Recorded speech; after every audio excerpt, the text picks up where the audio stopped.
Í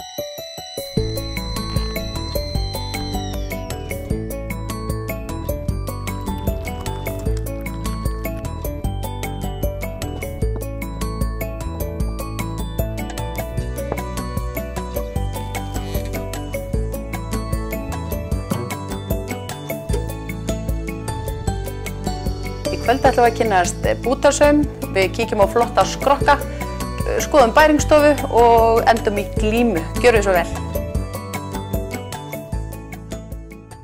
Það er engin vöntun á hugmyndaríkum hannyrðakonum í Hvalfirði. Félagsskapurinn Skraddaralís er þar engin undantekning. Við fengum að skyggnast aðeins inn í heim bútasaumsins. Út á hvað gengur bútasaumur? Hann gengur út á það að maður fer og kaupir sér efni. Og svo er sérstök tækni við að skera efni niður í búta og setjum síðan eftir með reglustrikur og sker eftir reglustrikunni og síðan fer maður að sauma saman og skera aftur og sauma saman og meiri bútar og þannig að verki myndast í raun og veru upp frá því. En það er sérstakt form alltaf sem að bútasaumurinn er, sem við notum við. Við erum alltaf með munstur eiginlega, í flestum tilfellum. Er það flóknar en að prjóna? Getur verið það. Já. Þetta er svona, ýmis skurður sem er stundum erfur og tommurnar, þetta er allt saumað eftir tommáli. Það verður að passa. Skrítið, ef maður þekkir þetta ekki neitt að heyra, getur maður ekki ímyndað. Nei, ekki fyrir þú sér hvernig þetta. Nei, þetta hvað þetta gengur, hvernig veist þið? Þetta er mjög auðvelt. En þið kaupið hérna heilt efni og bútið niður? Þið eru aldrei að nota gömul? Jú. Það getur. Það kallast crazy quilt þegar við erum að nota kannski svona búta og skeita saman eða svo notum við náttúrulega gömul efni líka inn í ef okkur dytti það í hug. Það er bara, og blúndur og þær eru notað til þess að skreita kannski ef maður er að gera töskur eða veski eða dúka eða hvað sem er. Já, þá komum við að því. Hvað er hægt að gera í bútasaum? Alls konar nytjahluti eða? Allt sem er dettur í hug. Meira segja fötið í. Já. Hvað finnst ykkur skemmtilegast að sauma? Mér finnst handsaumarnir skemmtilegastur. Já. Allt sem ég ger í höndunum. Er það þá ekki minni einingar sem Jú, minni einingar. Þú ert ekki að gera rúntepp í handsaum? Jú, ok. Þú saumar bara allt saman. Og svo náttúrulega ertu að sauma kannski myndir á og svo notar við vélina með líka. Ég sauma, mér finnst, skemmtilegast eiginlega sem ég geri það er að sauma töskur og buddur og allt sem að því kemur. En ég er ekki mikið fyrir handsaum. En er aðeins að byrja að pröfa en það er svo margt sem mann er langast, tíminn endist ekkert af því að mann er langast til að gera svo margt og kannski nær maður ekki, þú veist, það er alltaf, hugurinn er alltaf á fullu maður nær ekki að gera það sem mann langar til. Maður er kaupandi, nýlislegt og safnar efnum og strauja og setja skúffur. En þið hittist hérna, talandi um tímann, þið hittist hérna eitthvað reglulega? Annarkvæmt þriðjudag, frá klukkan 2 og bara hvað endistu lengi. Ok. Og það eru konur sko af Akranesi líka og Borgarnesi. Sem koma hérna? Já. Við erum komna sko, það er Hvalfjarðarsveit, Akranes og Borgarnes sem eru saman í þessu klúbb. Og svo skildist mér að þið hefur farið eitthvað útrás líka, eða ekki? Við fórum til Færeyja, dóttir mín býr í Færeyjum og við fórum í heimsókn til hennar fyrir 2 árum. Þá fórum við 6 saman, var ekki 6? Jú, 6. Já. Og fórum sem sagt til þess að kenna færeyskum konum bútasaum. Þær vita ekki hvað bútasaumur er en þær þekkja allan fatasaum og allt svoleiðis. Og við fórum sem sagt með allt okkar hafistak sem nema saumavélar, vorum búin að búa til verkefni, sem sagt ákveðin verkefni, alls konar verkefni. Svo máttu þær velja hvað þær vildu gera. Og síðan kenndum við þeim, tókum við hver og ein ákveðnar mannesku til þess að kenna og letum þær sauma það sem við vorum með. og þetta var alveg óskaplega skemmtilegt og skemmtileg ferð. Og þær vilja fá okkur aftur. Við mögum ekki gleyma saumahelgunum okkar sem eru náttúrulega, það er nokkuð konar húsmæðrarólu sem við förum í. Fórum í Vatnaskóg í vor, voru þar eina helgi. Fórum við 10 ára á Löngumýri í Skagafirði, vorum við búin að fara alltaf á haustin. Fyrra fórum við í Ísafjarðardjúpið og hittum konur þar og saumaðum með þeim heila helgi. Það var sauma sko alveg frá morgni og fram á rauða nótt og stundum fram á morgun. Og nú í haust þá fórum við 3 ára á Örkina hjá Virku. Og það er helgi þar. Er þetta ekki umfangsmeira heldur en að taka prjónana með? Jú, sko það er ekkert... það er heila rútu þegar við förum að stað. Ég hef farið á rútunni og... í þessar verðir. Auðvitað, það er rútubílstjóri með í för og hvernig látum við, það er hægir og ekki. Já, hún er full, sko, það er ekkert... Það er ekki hægt að koma títuprjóni á milli. Það er svo mikið tótt. Vinnið þið ekkert tíma saman að einhverjum stórum saumaverkefnum? Nei, við höfum ekki gert það. Nei. En getið hjálpast af einhverjum lendir strandi? Já. Jú, við hjálpumst að með eitt verkefni Maja. Það var þegar við tókum niður gardínurnar í Heiðaskóla sem við vorum búin að sauma. Við saumuðum gardínur fyrir húsnæði sem við vorum upp í Heiðaskóla og það voru svona kettlingar, mynda kettlingu, hver saumaði eina kettlingu og síðan þegar við mistum húsnæði þar þá var gardínurnar náttúrulega ónýtar og svo vorum við að fara á saumahelgi og okkur vantaði töskur undir allt dótið sem við gerðum og þá klipptum við niður þessa gardínu og saumum í sameiningu þessar töskur. Ef einhverjum dettur í að fara á helgi og hinnar allir ekki með, þá geta það tekið töskuna með sér. Þannig að það er allt í því, stikur, nema hnífur, sko, þú átti hníf sjálf. Já, þetta er svona eins og kokkarnir. Já. Það er bara svona, það er heilagt. Við vissum að Stykkishólmur er fullur af flottum skrokkum, enda heillar hólmurinn alla þá sem þangað koma. Við hittum 2 flotta skrokka á bryggjunni sem sögðu okkur frá óvenjulegu ferðafélagi. Strákar, flottir skrokkar, smábátafélag eða hvernig skilgreinið ykkur? Ferðafélag aðalega, þjappa saman hópnum og ferðast.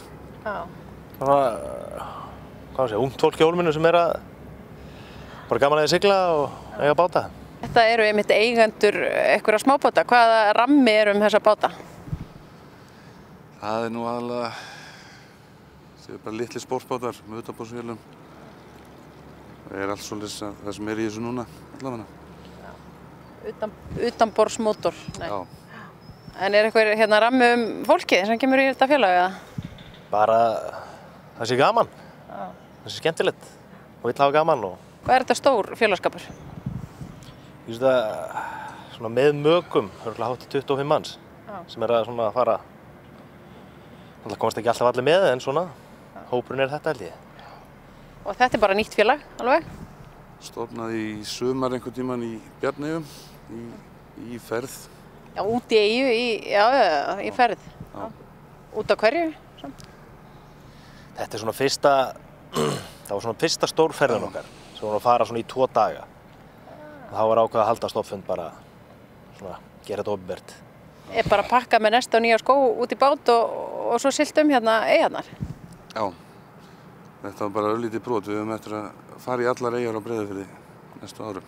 Það er markmið alltaf. Allar eyjar sem voru í byggð. Og haldið utan þessar ferðir, þannig að þið skráið hvert þið hafið farið? Við svona reynum það, já. Það er svona, maður man þetta nú hér bil eiginlega. Hvað maður hefur gert og hvað maður ekki gert. Myndir af því líka. Já, það getur verið gott að hafa myndir og vinna. Það eru náttúrulega bara sterkustu sjávarfallastraumar á Íslandi, eru staðsettir í þessu Suðureyjunum Suðureyjaklasanum. Og við erum markmiðið að sigla þá allavega, skoða þá. Hvað er svona skemmtilegt við að sigla þá? Hvað gerist þá í botnum? Það gengur bara svona á ýmsu, það er... Það er bara svolítið aksjón, svona. Þetta er náttúrulega mjög straumhart og bara smá adrenalín kick. Sennilega er eitthvað svipað þeir eru að fara niður stórar ár eða svoleiðis. Það getur verið hæðamismunur og svoleiðis, og lautir onni og... Hálfgerðir yfir rafting í þessu líka? Já, svona svipa því. Já, það getur verið hæðamunur á aðfalli og útfalli þarna í þessum, á þessu svæði? Já, það er gríðarlega mikill, það er svona upp í 4,5 og 5 metra, svona þegar mest er. Og 4,5 og 5 metra, það er ekkert smá. Hvað heitir aftur þessi staður? Hvammsfjarðaröst. Hvammsfjarðaröst, já. Það er myndast svona sterkustu straumarnir sem eru á Íslandi allavega. Já. Og svo er í svona á milli eyja í þröngum sundum verður bara alveg, bara svona eins og foss. Milli til þess að sulla sér niður eða reyna að komast upp. Hvort. Fylgdi ykkur svipur þessu svari. Heita bátarnir ykkar eitthvað? Minn heitir allan að Vertinn. Minn heitir Kuldi. Og þetta eru hvernig bátar fyrir áhuga manneskjur bátar sem eru að horfa á þetta? Ég á nú bara svona velnaðan plastbát, hraðbát. Ég er með harbotna slöngubát.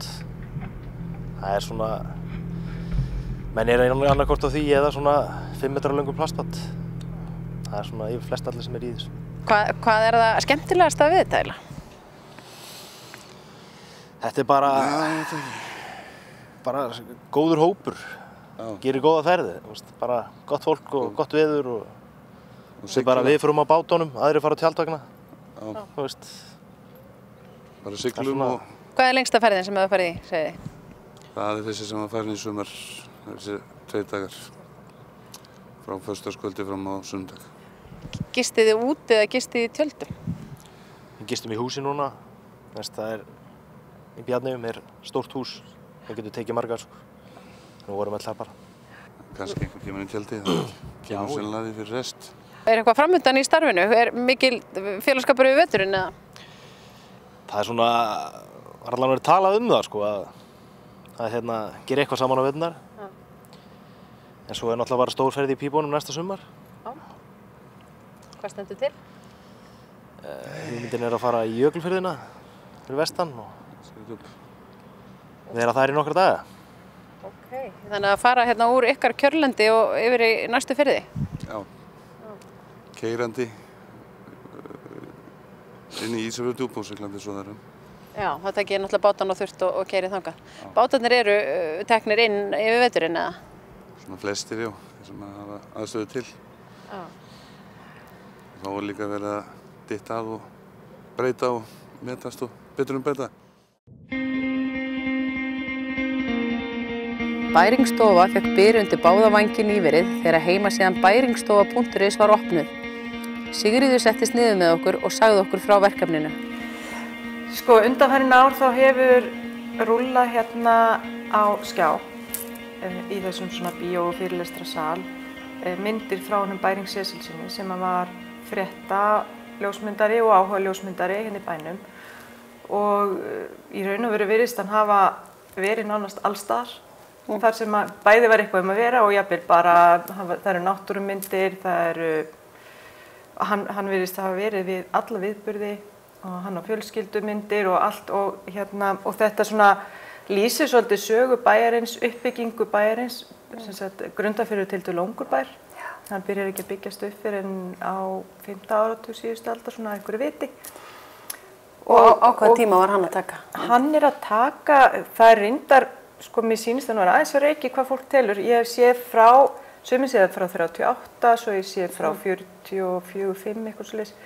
En allavega einhvern tíma kringu 40 og svo alveg fram undir 2000. Þannig að hann er í raun og veru nær yfir byggingasögu bæjarins sem er alveg óbúslega gaman að sé til. Bæring lést árið 2002 í maí og svo afmælisdaginn hans árið seinna, þess að tæpa árið seinna, 24. mars 2003, að þá gefur fjölskyldan hans og hann átti nú ekki reyndar sjálfur fjölskyldu en sem sagt aðstandendur hans, systkini og aðrir, gáfu bænum til varðveislu myndasafnið hans, allt saman sem eru bæði ljósmyndir og myndskeið. Og svo náttúrulega hans, já, það sem að tækja og tól til útbúnað. Já, allan hans útbúnað. Þetta virkilega skemmtilegt, þetta ofsalega dýrmætt gjöf og þetta ofsalega mikill fjársjóður fólginn í þessum myndum. Og það var gaman að því að við núna dögunum vorum að setja þessar myndir á vef og opnuðum bæringstofu.is sem í rauninni búið að vera bíkjöld alltaf langan tíma. En okkur fannst komið að því, við opnuðum rökkurdaga, árlega menningarhátíð okkar á því að opna vefinn hans bærings, bæringstofu.is. Í raun og veru fær bærinn þessa gjöf árið 2003 og þá tekur við félag sem kallast Eyrbyggja og starfaði þangað til á síðasta ári. Og þar var farið í bara markvisst að skanna inn myndir, fara svolítið yfir, flokka eftir ártölum. Bæring var mjög góður ljósmyndari og átti gríðarlega mikið af myndum en mér skilst svona á þeim sem voru fyrstir til að fara í gegnum þetta að hann hafi ekkert verið svo skipulegasti. Þannig að það var rosalega mikið verk framundan í að flokka og skanna inn myndir í tölvur. Þannig að það komið upp kerfi núna og náttúrulega bara brotbúið að skanna en þeim meira verk fyrir höndum og við erum bara svona, við erum í raun og veru svolítið á byrjunarreit þó að þessi komið náttúrulega frábær áfangi að við gátum opna vef en það rosalega mikið verk framöndan og vonandi bara ókomna tíð að við getum fyllt inn í með náttúrulega myndum úr bæjarlífinu áfram. Það vantar svolítið að setja inn upplýsingar myndir og það til eitthvað meira að skanna sem á eftir að fara inn og svo bara þarf að halda áfram því verkefni að skanna myndir og fólk þarf að vera duglegt, má gjarna vera duglegt að senda okkur upplýsingar. Já, ábendingar hvað er tekið og hverju hvað á myndunum og kannski má segja að þetta mátti eiginlega ekki bíða mikið lengur þetta verkefni vegna þess að fólki sem man og þekkir til, það verður náttúrulega ekki eilíft og þeim mikilvægur að fá þær heimildir fram. Hann náttúrulega eins og þetta var á þessu tíma, hann ekkert svo langt síðan við fórum að hafa allt á rafrænu, þannig að hann náttúrulega hann sendi til Reykjavíkur til að framkalla og lagði alltaf mikla áherslu á það, til dæmis veit ég þegar hann sendi fréttamyndir til dæmis á Morgunblaði að hann lagði mikla áherslu á að filmuna kemur tilbaka. Það var ekkert sjálfgefið náttúrulega. Nei. Hann vildi náttúrulega eiga líka.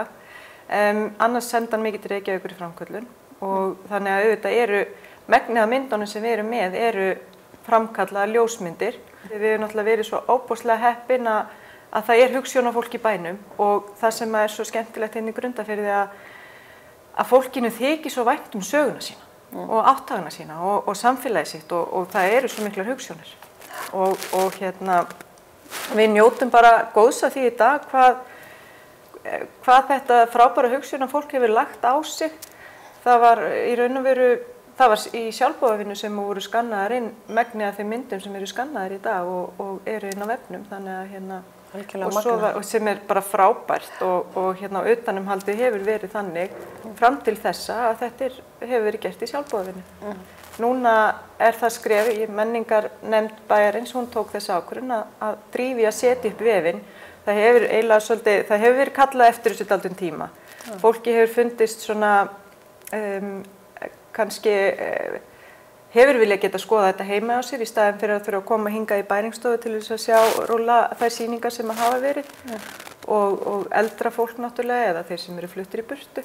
Jafnvel erlendis, þeir vilja gjarnan geta skoðað og upplifað. Þegar við opnuðum á dögunum þá var rosalega gaman, við opnuðum vefinn og hann var opnaður á skjánum og fyrsta myndi sem kom upp þá voru 4 af gestum hátíðarinnar sem það var fermingamyndin af þeim og það var eiginlega skemmtilegt. Þannig að það var það sátu margir og hlógu og skemmtu sig svo óbúslega vel, þannig að ég get ímyndað mér að þetta verið frábært fyrir heimafólk og þá sem eru aldrei upp í Grundarfirði. Það var skrifuð BA-ritgerð eða BS-ritgerð myndirnar hans Bærings. Þar sem hann heitir Guðmundur Rúnar Guðmundsson sem skrifaði ritgerðina. Þar hann í raun og veru fer hann ofan í svolítið þemun og það svolítið skemmtilegt. Ég hef gripið ofan í þessa ritgerð og ég á nú eftir að gera það betur vegna þess að þetta alveg óbúslega skemmtilegt. Það sem segir aðeins frá Bæring sem hefur nú greinilega verið svolítið svona sérstakur náungi og það kemur alveg fram við það. Hann var kannski ekkert eins og allir hinnir. Og að því hann átti ekki fjölskyldu að þá hafi kannski myndavélin svolítið verið hans aðgangur að samfélaginu. Að þar sem hann var fjölskyldu, skemmtanir og fleira, þá mætir hann með myndavélum og tekur myndir. Þannig að hann hefur allstaðar verið, meira og minna. Og þemun voru sko, hann hafði tekið einhverja sjálfsmyndir. Þannig að það nú oft verið að tala hver var fyrstur að taka selfie. Hann á sjálfsmyndir alveg frá því bara fyrir áratugum síðan. Ég veit ekki hvort það var fyrstur, hann á allavega dálítið af þeim. Brautryðjandi selfie. Já, en það virðist vera sko, maður veit náttúrulega ekki af hverju hann var að taka þér, en það getur verið að hann hafi eitthvað verið að spá í hversu bara... Birtunni þess vegna. Já, eitthvað svoleiðis og hafi verið að stúdera og svoleiðis. En það var svona pæling í því sko. Kirkjufellið var honum hugleikið, hann elst upp náttúrulega á bæ undir Kirkjufellinu og er þar fyrstu árin og hann tekur myndir, sama myndin til dæmis þar sem er sko í raun og veru hinum megin við bæinn, þannig að bærinn og Kirkjufelli kemur inn á myndirnar. Kirkjufelli ég held að það hafi verið sagt að næstu því á hverju einustu filmi hafi verið að minnstakosti ein mynd af Kirkjufelli, sem er dálítið skemmtilegt. Þannig að það er ekkert nýtt að Kirkjufelli sé spennandi myndefni. Dalasýsla framleiðir ekki bara girnilega gráðuosta og ljóðskáld, þaðan kemur hver glímudrottningin á fætur annarri. Okkur lék forvitni að vita á hverju dalamenn eru svona góðir í glímu. Svana, margföld glímudrottning, fór aðeins yfir þetta með okkur og naut góð stuðnings upprennandi glímudrottninga og kónga. Þeir glíman í blóðborin, það ekki? Ekki pappiðinn svolítið? Já, eins og það byrjaði samt frá mér í rauninni.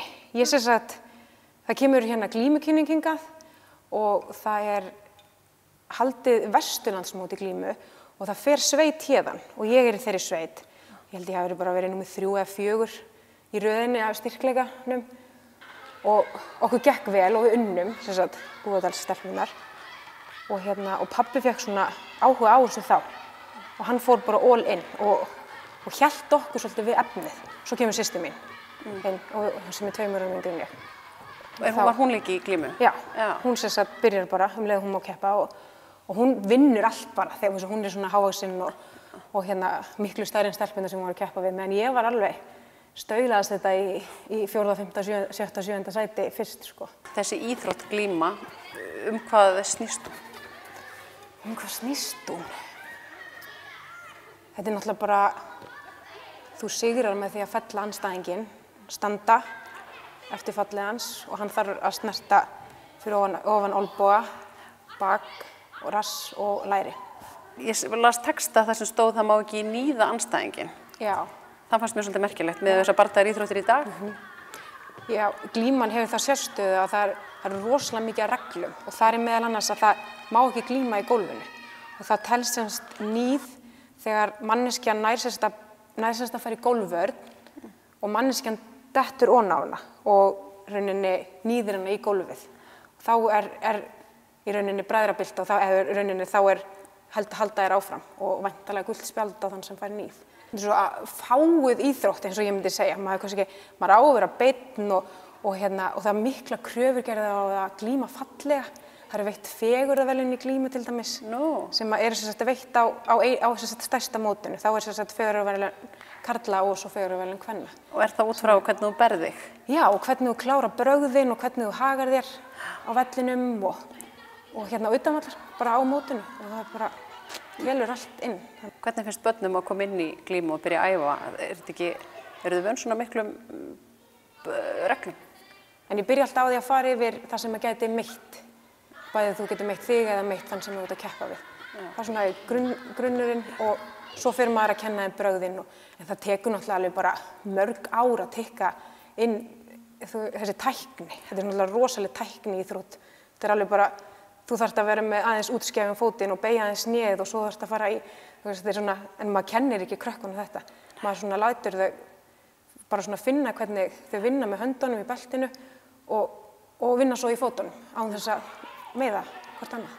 Og svo getur maður ímyndað sér að allur þessi ægi í þessari íþrótt, að þetta sé bara gott að tileinka sér að börn hafi gott að því að taka í hendina eftir Já. tap og læra það líka. Já, algjörlega. Ég held að það sé alveg góð grunnur fyrir þessa krakka. Þér tókst að verða eitthvað, ertu ekki fyrirverandi glímudrottning Íslands? Jú, Já. jú. Ég vann þetta 6 sinnum, já. 6 sinnum. Já, og svo vann systir mín þetta 3 sinnum. Þannig að við unnum þetta þarna í 8 ár í röð og svo kom systir mín aftur eftir pásu og vann þetta og Sólveig. Voru þið að berjast svolítið? Já, við tókum okkur nokkur ár hérna þar sem við kepptum við hvora aðra. Í sama flokki, já. Já. Ok. Hvernig var morgunmaturinn á morgnana? Við erum mjög góðar systur sko, og við erum alltaf bara mjög glaðar þegar önnur okkar vinnur og en auðvitað á svona mótin þau voru yfirleitt þannig að við vorum svona bara vonandi gengur okkur vel en æfingarnar urðu stundum svona þannig að við þurftum aðeins að fara í sundur og pústa. Það er svona, og svo var kannski þögn í bílnum að leiðinni heim og svona.